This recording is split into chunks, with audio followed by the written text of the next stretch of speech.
Graça e paz a toda a igreja. Amém.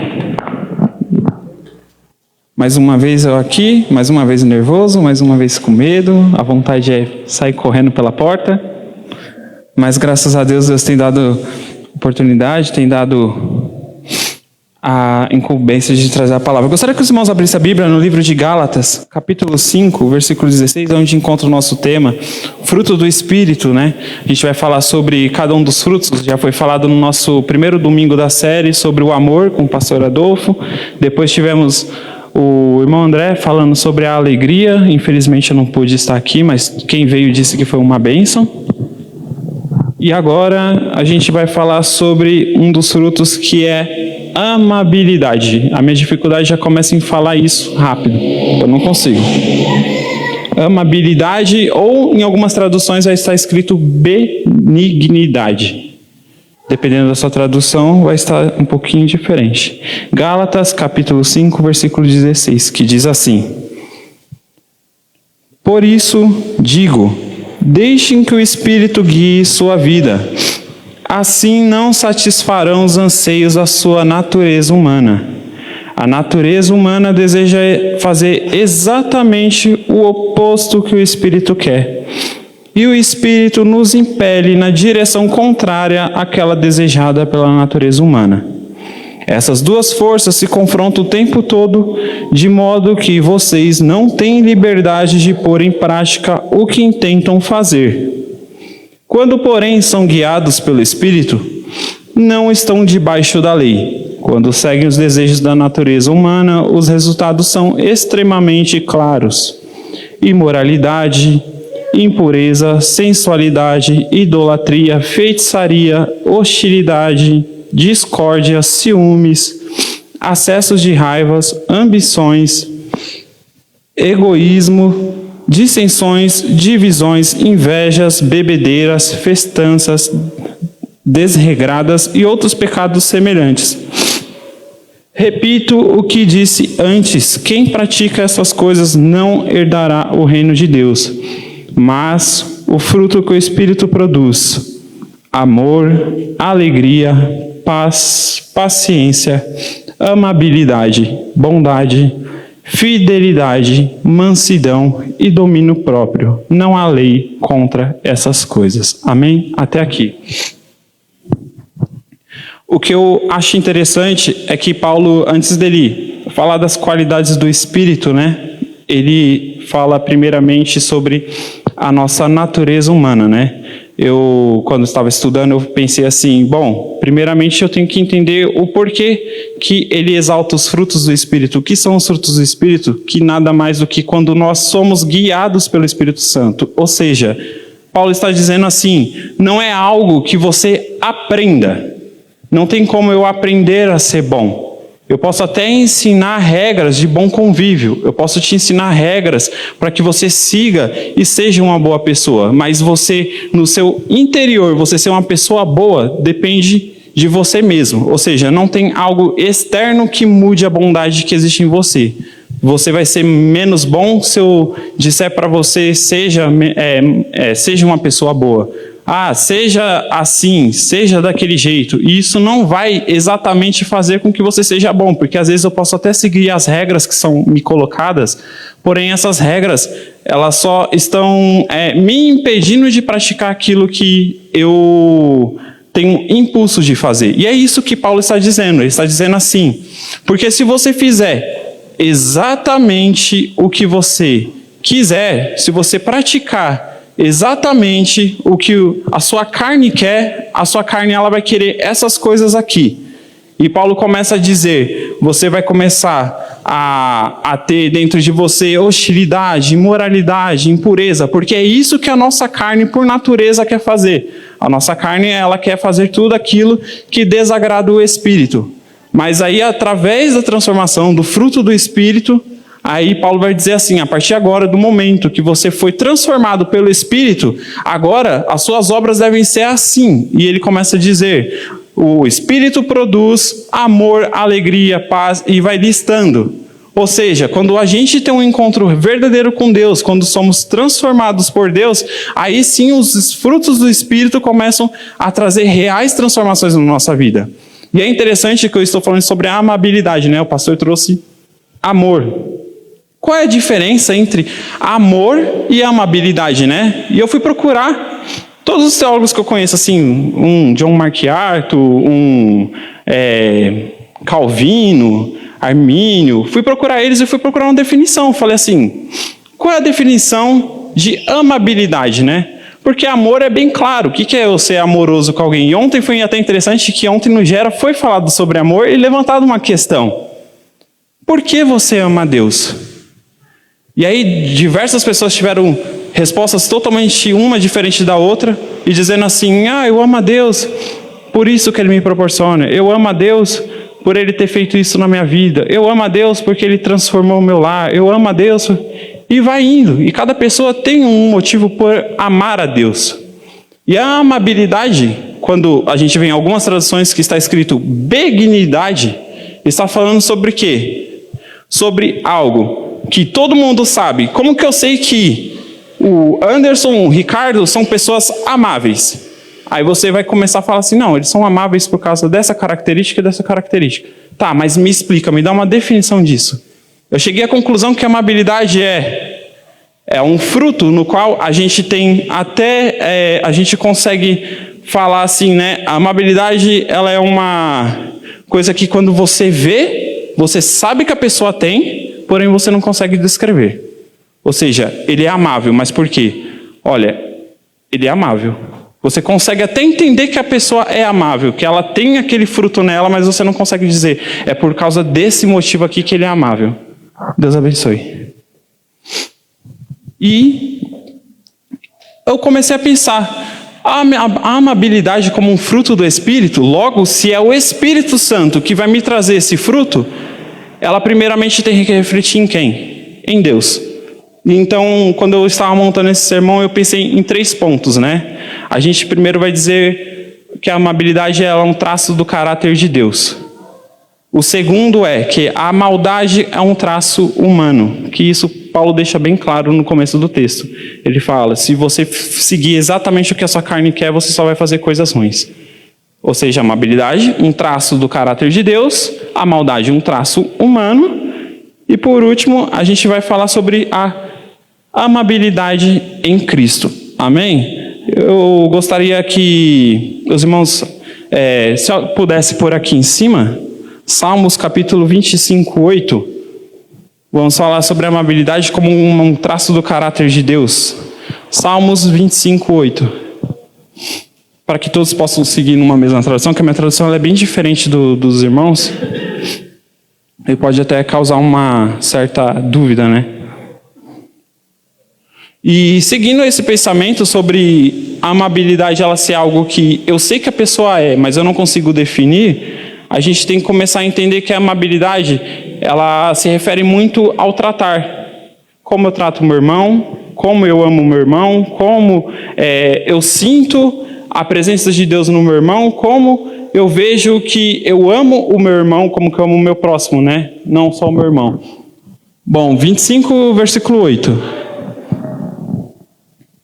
Que diz assim, bom e justo é o Senhor, porque por isso mostra o caminho aos pecadores. Ou seja, um primeiro sinal de que eu amo alguém, no caso Deus, ele vai falar assim, eu te amo. E por eu te amar, eu vou te mostrar que você está, o que você pratica é errado, aquilo que você faz é mal. Por eu ter esse sentimento de amor por você, eu não posso deixar você ir para o erro, você cair, você tropeçar, e eu simplesmente ignorar o fato que você está indo pelo caminho errado. Deus ele vai dizer assim, Deus ele te ama, ele é bom e justo. Algumas traduções está escrito que por Deus ser bom e benigno, ele faz isso para conosco. Ou seja, o primeiro traço da bondade de Deus é dizer o quê? Eu te amo e por isso eu não vou deixar você no erro.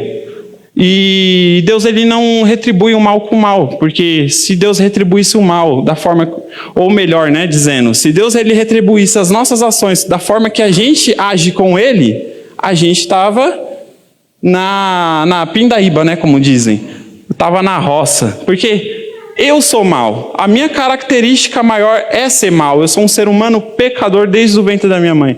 Então, se Deus ele olhasse para mim e não agisse com graça, ele não seria amável comigo, ele seria mau comigo. E aí o segundo versículo é Efésios 2. Efésios capítulo 2, versículo 4. Vamos ler do 4 ao 7. Outro traço do caráter de Deus.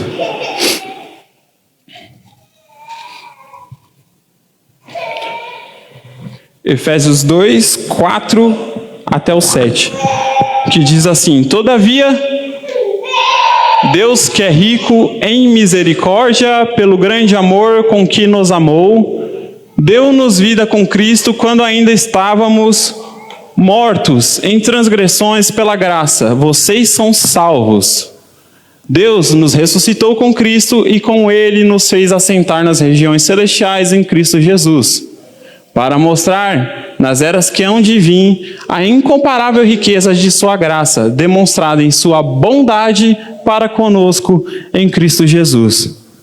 Até aqui, Ramon.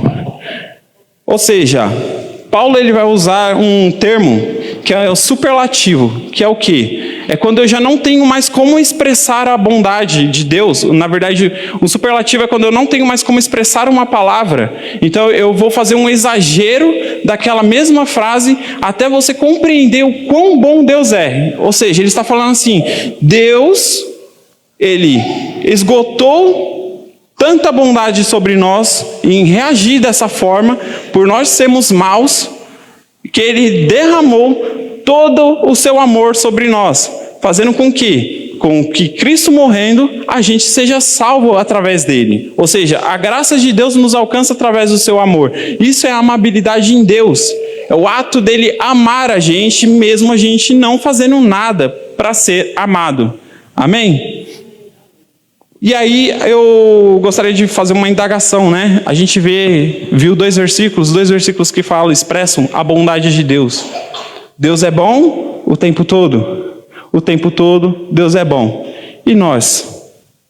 Poderíamos dizer a mesma coisa? Eu poderia dizer o Wallace é bom o tempo todo o Wallace é bom? Com certeza não. Porque é uma coisa que eu comecei a pensar quando eu falei assim, a amabilidade é o ato de eu amar alguém. É a forma de alguém me enxergar e falar assim, o Wallace é amável. E quando eu comecei a ver isso, eu falei assim, se eu fosse depender dos meus atos, das minhas práticas, das minhas ações, eu acho que eu estou devendo muito. E aí eu fiz essa pergunta, né? Deus, ele é bom, sim. E eu? E aí eu já coloco em xeque a questão de o quão bom eu sou, o quanto a amabilidade, esse fruto de Deus, ele está em mim. E aí agora a gente vai para a segunda parte, que a maldade do homem, né? 1 Pedro, capítulo 2, o primeiro versículo. Porque se a benignidade é um traço que evidencia Deus nas nossas vidas, a maldade é um traço que define a gente como ser humano, porque nós somos maus. E Pedro vai dizer em 1 Pedro 2,1, portanto, livrem-se de toda maldade, de todo engano, hipocrisia, inveja e toda espécie de maledicência. Ou seja, Pedro está dizendo o quê? Primeiramente, Pedro ele não estava escrevendo para quem não conhecia a palavra, ele estava escrevendo para crente. Ele não estava escrevendo para pessoas que desconheciam o Deus que a gente serve, não, ele estava escrevendo para uma igreja. E ali ele vai falar, abandonem, ou seja, um ato. Larguem essas suas práticas. Enquanto vocês se deixarem se mover pelo que você anseia no seu coração, nada do que você fizer vai ser digno de amor.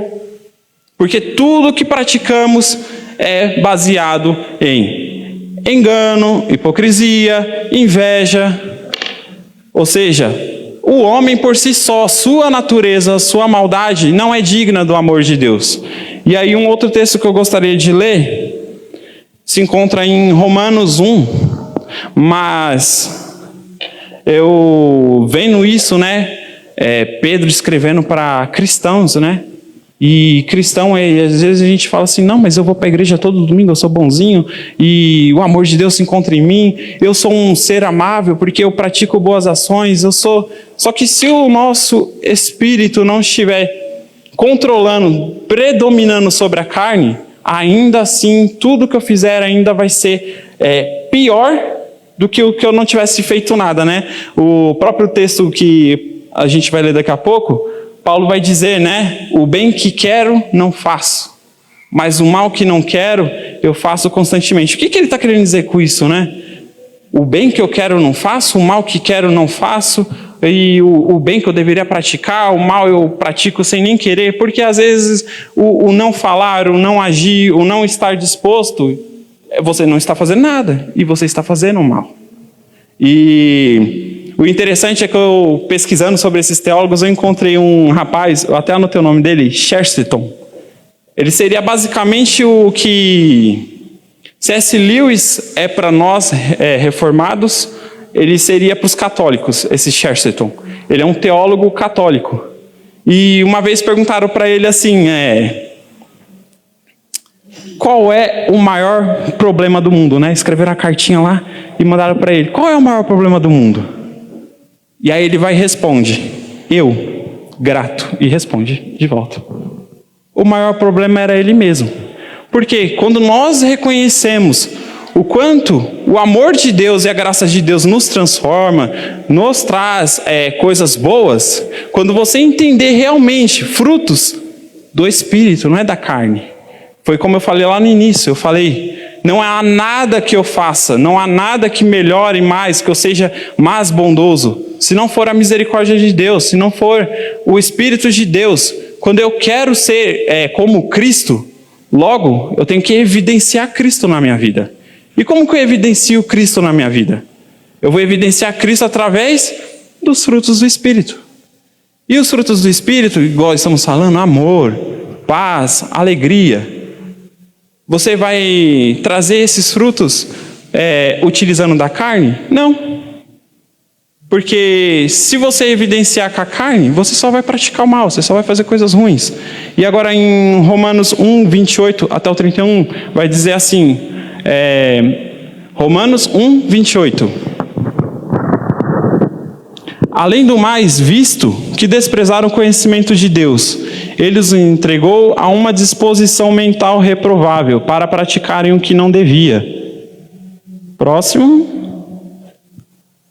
Tornaram-se cheios de toda sorte de injustiça, maldade, ganância e depravação. Estão cheios de inveja, homicídio, rivalidades, engano, malícia. São bisbilhoteiros, caluniadores, inimigos de Deus, insolentes, arrogantes e presunçosos. Inventam maneiras de praticar o mal, desobedecem a seus pais. São insensatos, desleais, sem amor pela família, implacáveis. O que Paulo está dizendo? Basicamente, ele está falando assim, essa aqui é a sua natureza, essa aqui é a sua condição. Enquanto não houver uma transformação do Espírito Santo na sua vida, não tem como você ser amável. Não tem como o amor de Deus estar sobre você. Entende como essa figura de linguagem, ela vai dizer o quanto dos pecadores nós somos os mais baixos. E mesmo assim, Deus ele escolhe nos amar. A cada dia Deus ele olha para essa criatura, que ele vai falar assim, se fosse por um mérito seu, você não merece o meu amor. Mas ele fala assim, mas eu escolhi amar vocês mesmo assim. O fruto da amabilidade, benignidade vai mostrar o quão Deus tem sido bom nas nossas vidas, o quanto Deus tem sido benigno nas nossas vidas. Quando a gente lê um texto que fala, o sol nasce sobre justos e injustos, Deus está dizendo o quê? Bom, justo no parâmetro seu, eu acho que eu sou justo. E no parâmetro de Deus, eu sou justo? Entende? A gente olha assim, a gente fala assim, realmente, o sol nasce sobre justos e injustos. Eu sou justo, eu estou aqui, ó lá, e está nascendo para o meu vizinho. E não é isso. Porque a justiça de Deus ela é bem diferente da justiça dos homens. A gente equipara a justiça com o que a gente pratica. E mais uma vez, reforçando. O que a gente pratica, que é da carne, a obra da carne nunca vai ser boa, se não houver a transformação do Espírito. E eu gostaria de ler em Romanos 7, versículo 18 até o 24, mais uma das evidências. 7, 18 ao 24. Sei que nada de bom habita em mim, isto é, em minha carne, porque tenho o desejo de fazer o que é bom, mas não consigo realizá-lo. Pois o que faço não é o bem que desejo, mas o mal que não quero fazer, este continuo fazendo. Ora, se faço o que não quero, já não sou quem o faz, mas o pecado que habita em mim. Assim, encontro esta lei que atua em mim. Quando quero fazer o bem, o mal está junto de mim. No íntimo do meu ser tenho prazer na lei de Deus. Mas vejo outra lei atuando nos membros do meu corpo, guerreando contra a lei da minha mente, tornando-me prisioneiro da lei do pecado que atua em meus membros. Miserável homem que sou, quem me libertará do corpo sujeito a esta morte? Até aqui. Ou seja, Paulo está evidenciando, quando eu olho para mim, quando eu vejo o meu ser, quando eu vejo tudo que eu posso estar disposto a fazer, ele entende que dentro do íntimo dele há algo que luta para que ele não faça o que é mal. Mas até nessa luta que ele tem contra ele mesmo de ver o que eu vou fazer para que eu não seja essa pessoa, ele olha para Deus e ele fala assim: se não for o teu espírito, o que vai me libertar da morte? Ou seja, Paulo ele entende que ao ele ser essa pessoa corruptível, ele vê assim, não há um ato sequer de amor em mim. Não há sequer um ato de amabilidade que me salve. Ou seja, quando ele fala assim, Deus, eu quero que o teu amor me transforme, eu quero que a tua benignidade, as tuas coisas que são boas, que eu comece a praticar elas através do Espírito. A amabilidade de Deus começa a se revelar ali, quando a gente entende que não por esforço próprio, mas por aquilo que Deus nos dá, é aí que a gente começa a caminhar em direção a algum lugar. E aí eu gostaria de entrar no nosso terceiro ponto, que é a amabilidade em Cristo. Mateus 5, versículo 44 vai dizer: mas eu digo, amem os seus inimigos e orem por aqueles que o perseguem. É um versículo tão simples, mas o quão real a gente vive esse amor de amar os inimigos? Quantas vezes é tão difícil a gente mal olhar na cara de um irmão que vem e fala alguma coisa mais dura, mais branda com a gente? O quão mais difícil é dentro de casa, a gente às vezes tem uma discussão e a gente já passa a semana inteira sem se falar. Agora imagina você ter que amar o seu inimigo. A Bíblia é bem clara. Seu inimigo é alguém que não gosta de você. É alguém que vai tentar infligir dano a você a qualquer momento. E Deus vai falar, não está falando para você atacar, não está falando, não, está dizendo para você amar. E amar não é só eu falar, eu tenho um sentimento de amor por ele, mas ele lá. Aí é fácil. Amar, ele entra também numa questão de ação. E que ação é essa?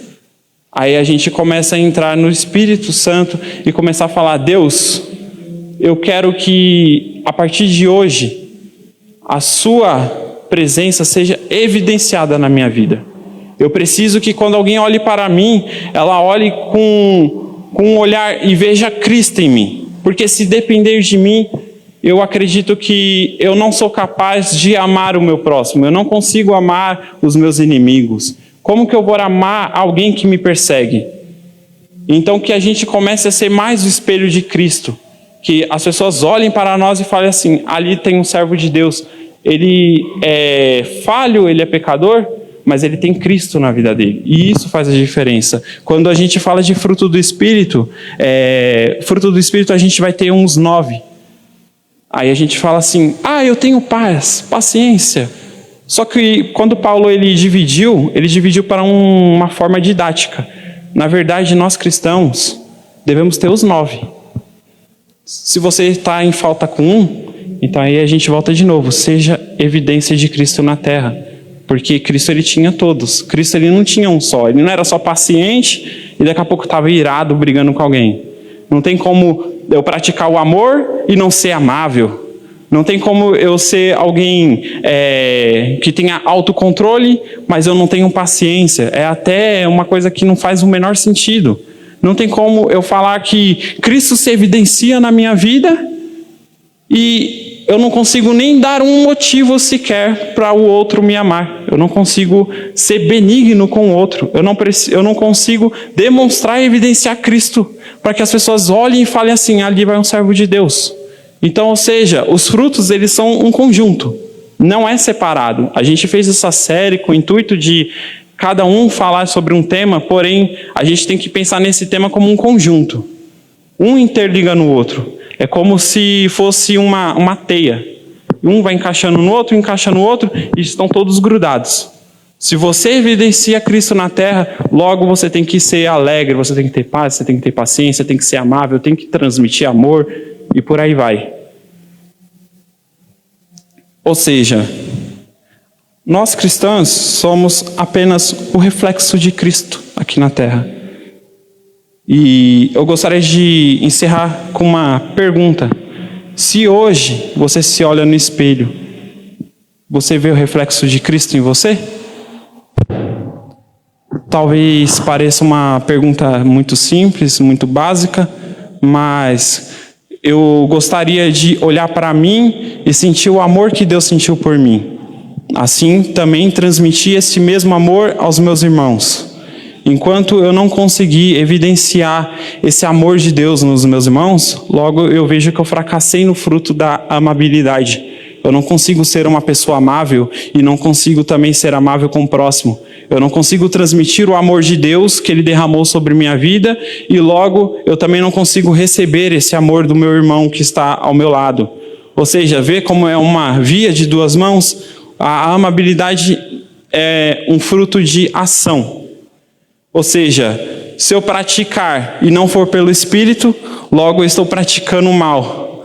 Então que Deus, nas nossas vidas, venha nos capacitar através do seu Espírito e nos tornar cada vez mais amáveis. Que a sua benignidade seja vista de longe. Que a amabilidade de Deus esteja no nosso caráter de uma forma que alguém olhe para você e fale, ali vai uma pessoa que ela é benigna, pratica o bem, faz aquilo que é correto. Mas entenda, não é pelo seu esforço, é pelo Espírito Santo. Amém? Assim agradeço a oportunidade, em nome de Jesus.